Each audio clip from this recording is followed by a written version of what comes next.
你可来了，先蹲为敬啊！大家看这个环境就知道，今天说的主题就和厕所有关。有没有晚上不敢一个人上厕所的？关了灯之后，是不是感觉周围啥都有？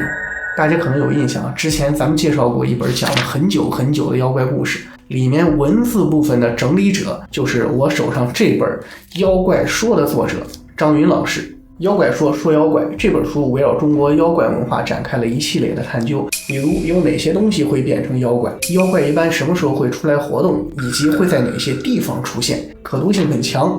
那本期呢，借着这本书，咱们就来盘点一下那些出没在厕所里的中国妖怪。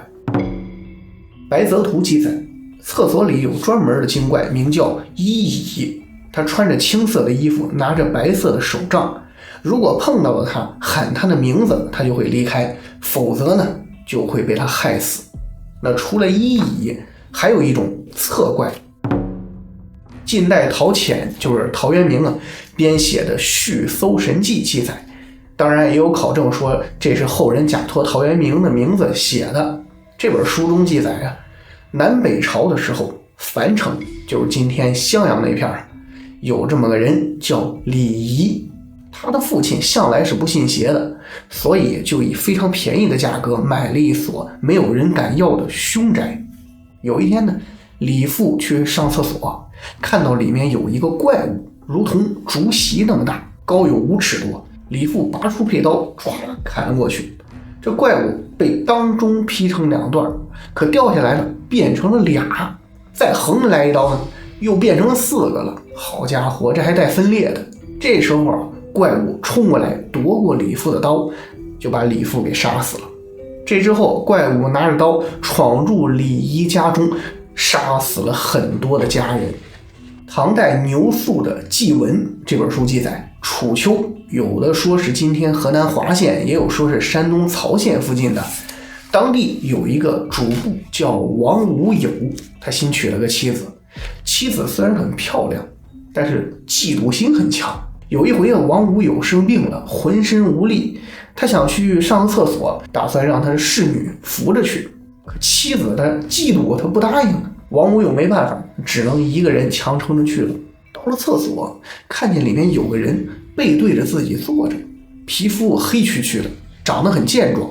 这王无有以为是家里的仆人，就没在意。可过了一会儿，这东西转过头，只见他眼睛深凹，鼻子巨大，虎口，鸟爪，面目狰狞。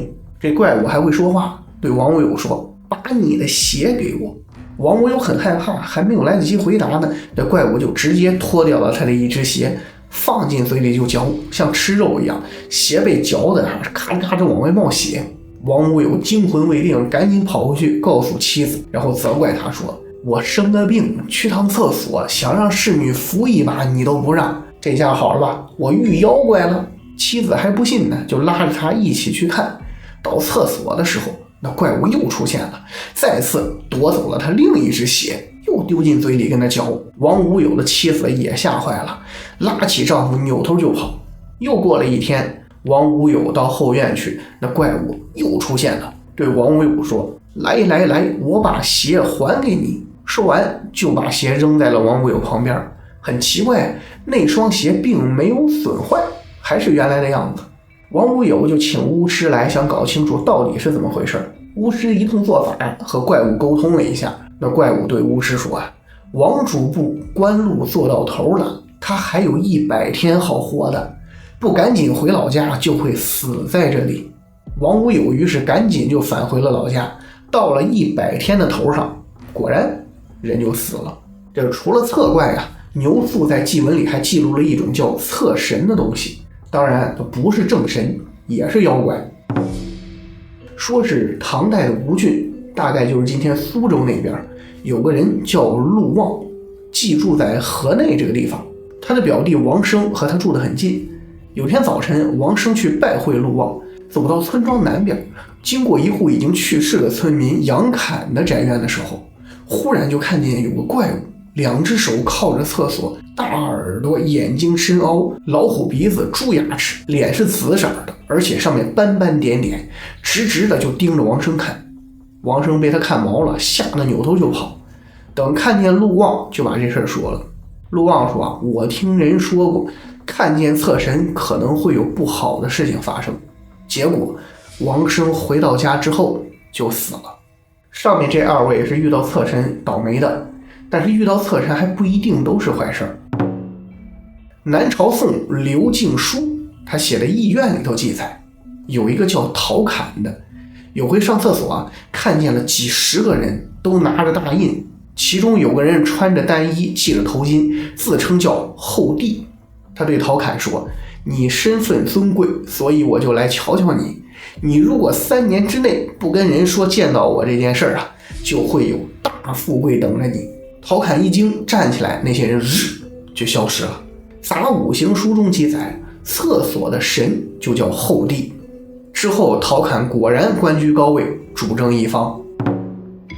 再有《太平广记》里头记载，还是南朝宋的时候，宣城太守刁勉在做玉门军使的时候，府里头出了个妖怪，形状像一头很大的猪，全身长满了眼睛咔啦咔啦咔啦咔啦搁那乱长，很瘆人密集恐惧症直接就疯了。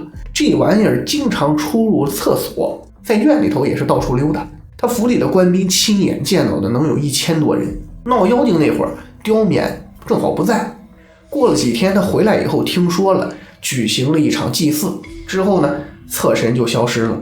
10天之后，刁勉升为伊州刺史，不久又调去做左卫帅，又骁卫将军、左羽林将军，反正都是在皇宫禁卫那片工作，从此是富贵腾达。这2位就是遇见侧神之后交了好运的例子。至于为啥有人倒霉有人走运，标准又是什么呢？那就不清楚了。厕所里出没的还有一种叫素霜之神的妖怪，这种妖怪就比较惨了，别人是来去自由，他们纯纯的就是个打工仔啊。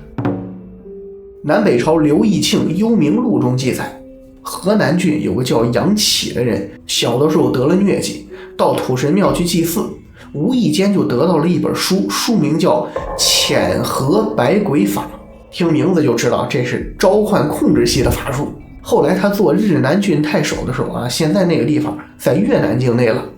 有一天，他母亲在厕所里就看见了一个鬼，光是脑袋就有好几尺长。母亲回来之后告诉了杨启，杨启说这是素霜之神，然后呢就做法把他给拘来了。素霜之神来了以后还真听话，变成了个奴仆的样子，就留在身边听候使唤了。杨启让他去京城送信，早晨出发，傍晚他就能回来，这堪比某封同城和某东当日达。他发起威来也很厉害，可以抵挡1000人之力。想象一下绿巨人送快递，当时有个人得罪了杨启，杨启一生气，派素霜之神去报复。这位的处理方式也很搞笑，半夜跑到那人床前，张开2只手，眼睛瞪得通红，大舌头拖拉到地上，做鬼脸儿，差点把那人吓死。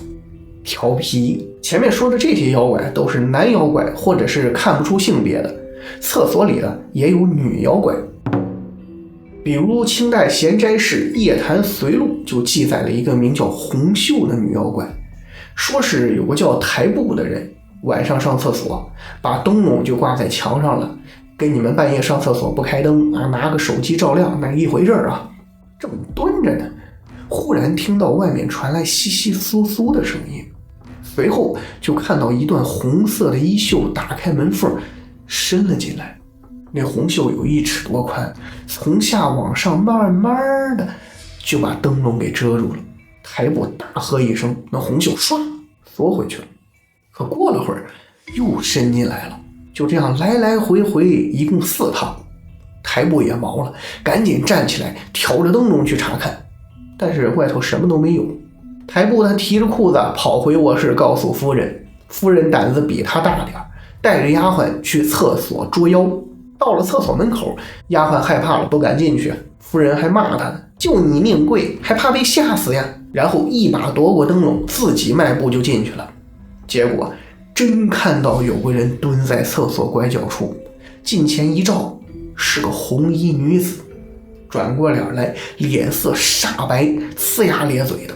夫人指着他是破口大骂，你是什么东西，你想干什么呀？骂着就用手去扇，那红衣女子随手就像烟一样消失了。台布在外面听见动静，壮着胆子进去查看，发现夫人吓得面无人色，瘫倒在地。夫妻俩哆里哆嗦相互扶着回到了房间。不久，台布就病死了。他死后2天，夫人也突然死了。中国民间信仰中还有一类相对比较正式的侧神，主要有子姑、七姑和三霄娘娘。这子姑啊，相传叫何媚。唐朝年间，寿阳刺史李璟谋害了她的丈夫，强行把她纳成了小妾。这何媚啊，年轻漂亮，就遭到了李璟原配夫人的记恨。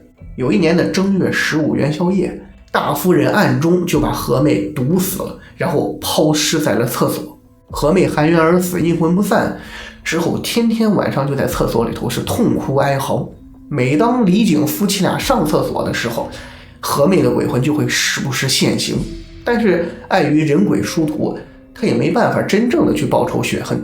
后来这老天爷听闻了此事，备受触动啊，同情何媚所受的冤情，特地册封她为侧神。再之后，民间称其为子姑。每年正月15元宵夜就有了迎子姑的风俗，给粪筐啊插上簪花装饰，扮成女人的模样，在厕所或者猪圈旁边设香案祭祀，还能占卜求卦。这第二个七姑说的就是戚夫人，熟悉历史的应该知道，她是汉高祖刘邦的宠姬，因为宫廷斗争啊，被吕后给砍断手脚、剜掉眼珠、熏聋了耳朵，还逼他喝下了哑药，然后扔到猪圈里头，最后折磨致死。他呢也被称为人质。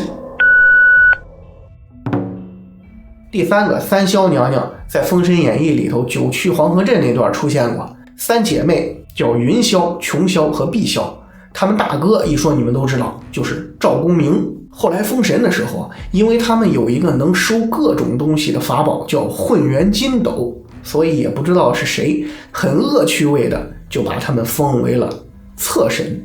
那你还知道哪些出没在厕所里的妖怪呢？欢迎评论区分享。对中国妖怪文化感兴趣的朋友，推荐一读这本《妖怪说》。咱们下期再见。